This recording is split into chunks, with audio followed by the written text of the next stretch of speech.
What's going on, guys? My name's Taylor, And I'm Ryan. If you're new to our channel, we're here to help you make the right choice with your money. and we're not millionaires, we're normal guys with normal jobs, so we hope you guys join us on our journey to financial freedom. And for the sake of credibility, both of us have college degrees in engineering. We've both been studying investing in finance for a couple years now. My partner Ryan here already has experience in real estate, having purchased a house and everything, and I myself am working towards getting my real estate license at this very moment. So we're just hoping to give you guys some of the knowledge we've learned over the past couple years and that you guys can grow further with us because we aren't going to stop learning and trying new things. So today's video, we're going to talk a little bit about tips for budgeting. If you haven't seen our first video, please go check that out on what budgeting is and why it's important. And we did have a little example on a small budgeting Excel sheet we can show you guys in the first video. This video is all going to be tips on how to make it easier.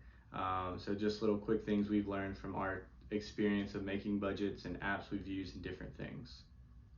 Yeah, and starting out with tip number one, it's just stay consistent. I know it sounds basic, but it's the most important thing. It can be hard to make a budget, but it's even harder to stay consistent with that budget. And it's very important to not compare yourselves to other people. You know, the goal is to be rich, not look rich, okay? So make sure you're budgeting on a monthly basis. And if you know you're one of those people that can get kind of trigger happy with spending, you may need to break it down even farther into a bi-weekly or even a weekly basis to make sure you're staying consistent with what your goals are. And for tip number two, we're going to always say set goals. Goals are the easiest way to help you stay on track and to make sure you know in your head and on paper that you're doing the right thing. So if you have no goals and you're blindly saving and you have $50,000 in your savings, what does that mean? Why do you have 50,000? Versus if you had the budget laid out and you had goals, and so I have a wedding in a year, so 6 months I want to have 30%, or well, in that case I would say 50% of it saved up. You know you're going on a big family vacation. You're gonna want to save up for that, so you want to have a goal for savings and putting things aside. Or you just want to have a good emergency fund, so 6 months of your uh, expenses saved up. And you can set 1 month goals, 6 month goals, 1 year goals, 5 year goals. I personally set all of them and try and hit them, and they always adjust and they always move. And obviously, you're 5 years, a year later, you need to set a new 5 year goal. Moving on to tip number three is find a way to track your budget. There are multiple ways to do this. There are, apps and different Excel sheets you can create, and there's all these methods to track it. But whatever method you do decide to do, make sure that, let's say you spend less in one category, try to just save that extra money that you've saved and don't give it to another category, okay? At different points in time, you may need to take from another category for like necessary needs, but try not to give to other categories just because you have the surplus. Any surplus is just a extra benefit to you to go into savings or investing or something. But just find a way to track your budget that works for you. There are tons of apps out there. We use different ones. We use Mint, Excel sheets, all these different ways that you can track it. It makes it super simple, links to your bank accounts, gives you weekly breakdowns, all this information, and it's just very helpful and makes budgeting a whole lot easier.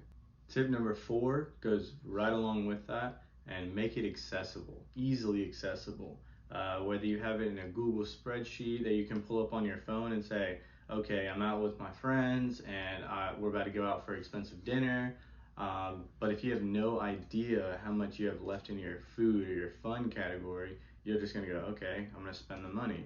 But then if you have easily accessible, and again, a Google spreadsheet or an app like Mint or Every Dollar by Dave Ramsey, then you're going to be able to pull it up very easily on your phone and look, oh my gosh, I only have $30 to spend. I might need to cheap out on this dinner a little bit. Don't get the steak, get something a little bit smaller, a cheaper burger. That way you stay in your budget. If you don't have it easily accessible, you can glance at it in a breeze, and you're going to want to spend it every time without a doubt. So make it easily accessible. And all this kind of builds up into tip five, which is just finding a system that works for you. We've already referenced several apps I use. There are also other traditional methods of simply allocating different funds, like you'll withdraw cash and put it in like an envelope or jar or something, and you'll mark it with what category that's going to be used for. So once you run out of that cash for that category, that's kind of it. Like, let's say you only allotted $100 in your jar for fun.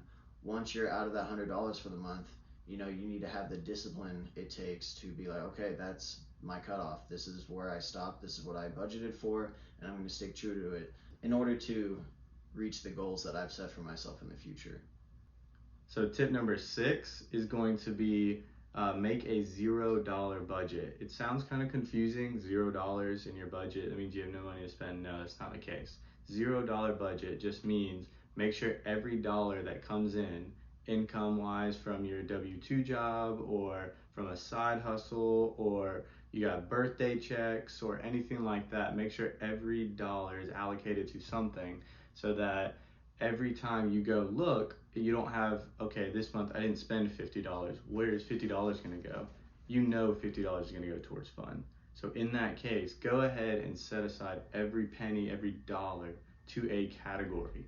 Make sure everything is allocated, and that means you have $0 left to spend at the end. Every dollar has a place, every dollar has a mission. That's very important. All right, and next is tip number 7, which is just make sure to budget for some fun. Don't go crazy with it. Obviously, spending hundreds of dollars a month isn't really sustainable for a lot of us. But it's important to have some fun. You don't want to burn out or kind of lose motivation, because when you don't allot yourself to have any amount of fun, it's going to become a real burden to budget, because we want budgeting to be something you do willingly in order to reach a goal. We don't want it to be a burden necessarily, and if you don't have any time for fun, it definitely will become that. All right, one of the easiest, simplest tips we can give you guys is tip number 8. Pick one day every week, say a Tuesday, and make yourself spend $0 as a family, as a group, as a person, whatever your situation is. If you're single, it's much easier. Just spend $0 one day a week. If you're a family, just try not to go out. Try to pick a day that doesn't land on bills. So your bills are typically the last Thursday of the month. Try not to pick a Thursday, obviously. The best part about this is it's very, very easy, very, very simple, and it just cuts down the amount of days available you can spend money, which makes it much easier to save money. So that is going to be one of the easiest, quickest tips we can give you guys. And I know we talked about a lot of things in this video, guys, so if you want us to give a more detailed breakdown into some of these things like the apps and different softwares that we use, please comment down below or let us know, and we can give a more detailed breakdown of how we use these things, what these different apps and softwares have to offer, and how you can use it to your advantage. And if you guys learned anything today, of course, please like this video.